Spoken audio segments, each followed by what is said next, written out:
Gjithashtu, kam edhe një gjë shumë të rëndësishme për ta theksuar. Ne jemi sulmuar nga personi që ka falsifikuar letrat këtu. Jemi sulmuar ditën që kemi qenë në opinion në TV Klan.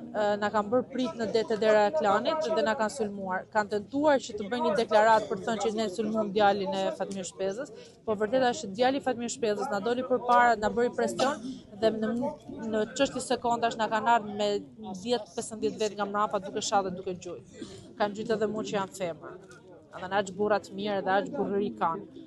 Edhe gjëja tjetër, ne ishim të vëklan aty, malësort kanë pajtu gjaqe në shtëpinë e tjetrit, jem besën e tjetrit dhe nuk mund të bësh veprime të tilla. Ata kanë tregu burrinë e tyre me këtë gjë, kanë tregu se sa burra janë. Kanë prem besë mikun që na pritin shtëpinë e tyre.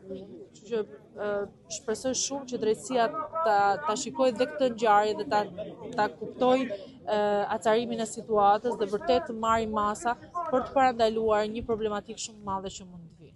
Kjo është një gjë që nuk është kërcënim, absolutisht, është një paralajmërim për të thënë që këmbanat e alarmit janë shumë të mëdha, sepse tensionet janë shumë të mëdha dhe normalisht që drejtësia duhet të ndërhyjë në këtë moment. Nuk është çështje ai ka dokumentat, ju si keni akoma, ne jemi në proceset gjyqësore, praktikisht edhe ne jemi në drejtën tonë për të patur pronën këtu.